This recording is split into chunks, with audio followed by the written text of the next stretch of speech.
ಎಲ್ಲ ಗುರು ಪರಂಪರೆಯ ಗುರುವರೆಯರಲ್ಲಿ ಮಹೋನ್ನತ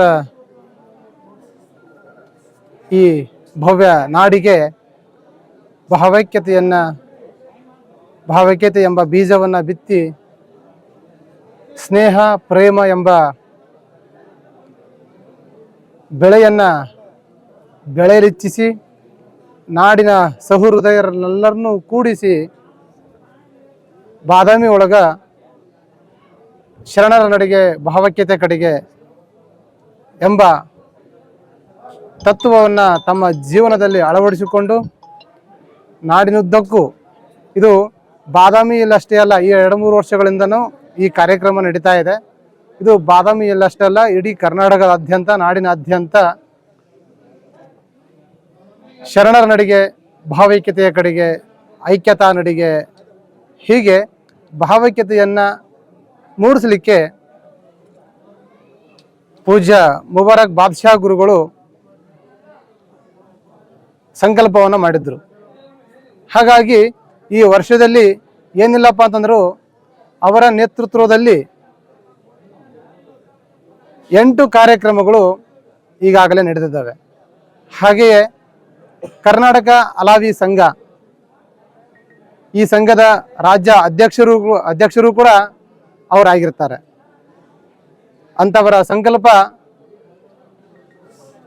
ನಾಡಿಗೆ ಪ್ರೇರಣೆ ಆಗಲಿ, ಸಂತ ಸೂಫಿಗಳು, ಶರಣರು, ಸಿದ್ಧರು, ಅವಧೂತರು, ಆರೂಢರು ಎಲ್ಲರ ತತ್ವಗಳನ್ನು ನಮ್ಮ ಜೀವನದಲ್ಲಿ ಅಳವಡಿಸಿಕೊಂಡು, ಹಂಸ ಪಕ್ಷಿ ಹೇಗೆ ಹಾಲು ಮತ್ತು ನೀರು ಎರಡು ಮಿಕ್ಸ್ ಮಾಡಿಟ್ರೆ ಹಾಲನ್ನು ಮಾತ್ರ ಹೇಗೆ ಹೀರಿಕೊಂಡು ನೀರ ಅಂಶವನ್ನು ಹೇಗೆ ಬಿಡ್ತದೋ, ಹಾಗೆ ನಾವು ಎಲ್ಲ ತತ್ವ ದರ್ಶನಗಳಲ್ಲಿ ಒಳ್ಳೆಯದನ್ನು ಆಯ್ಕೆ ಮಾಡಿಕೊಂಡು, ಎಲ್ಲ ಮತಗಳ ಒಳ್ಳೆಯ ಚಿಂತನೆಗಳನ್ನು ಆಯ್ಕೆ ಮಾಡಿಕೊಂಡು ನಮ್ಮ ಭಾರತವನ್ನು ಮುನ್ನಡೆಸಬೇಕಾಗಿದೆ. ಯಾಕಂದರೆ ಭಾರತ ಎಂಬ ಬಂಡಿಗೆ ಹಿಂದೂ ಮುಸ್ಲಿಮರು 2 ಜೋಡು ಎತ್ತು ಇದ್ದ ಹಾಗೆ. ಹಾಗಾಗಿ ಅದರಲ್ಲಿ ಆ ಜೋಡು ಎತ್ತು ಸರಿಯಾಗಿ ಎಳೆದ್ರೇ ಭಾರತ ಎಂಬ ಬಂಡಿ ವಿಶ್ವಗುರು ಆಗಲಿಕ್ಕೆ ಸಾಧ್ಯ ಆಗ್ತದ. ಇಡೀ ಪ್ರಪಂಚಕ್ಕೆ ಭಾರತ ಮಾದರಿ ಆಗಲಿಕ್ಕೆ ಸಾಧ್ಯ ಆಗ್ತದೆ.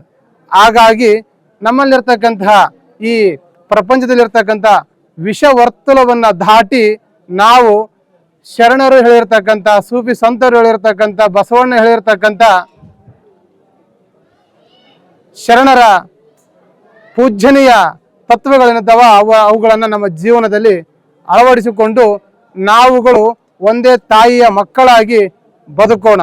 ಶರಣರು ಹೇಳುವಂತೆ, ತುಕ್ಕು ಹಿಡಿದು ಉಳಿಯುವುದಕ್ಕಿಂತ ತಿಕ್ಕಿ ಬಳಸಿ ಅಳಿಯುವುದು ಮೇಲಯ್ಯ, ಹುಳ ಹತ್ತಿ ಕೊಳೆಯುವುದಕ್ಕಿಂತ ಮಣ್ಣ ಬೆರೆತು ಮಳೆಯುವುದು ಮೇಲಯ್ಯ. ಹೀಗೆ ನಾವು ತುಕ್ಕು ಹಿಡಿದು ಉಳಿಯದೆ ನಾಡಿನಾದ್ಯಂತ ನಮ್ಮ ತತ್ವ ದರ್ಶನಗಳನ್ನು, ಶರಣ ತತ್ವಗಳನ್ನು, ಸಂತರ ತತ್ವಗಳನ್ನು ನಾಡಿನಾದ್ಯಂತಕ್ಕೂ ಪಸರಿಸಿ ನಮ್ಮ ಜೀವನದಲ್ಲಿ ಭಾವೈಕ್ಯತೆ, ಶಾಂತಿ, ಸಹೋದರತೆ, ಸ್ನೇಹತೆ ಇವುಗಳನ್ನು ಉಳಿಸುವ ನಿಟ್ಟಿನಲ್ಲಿ ಶರಣರ ಕಾರ್ಯಗಳು ಪೂಜ್ಯರಿದ್ದಾರೆ. ದಯವಿಟ್ಟು ಕ್ಷಮಾಪಣೆ ಕೋರ್ತಾನೆ.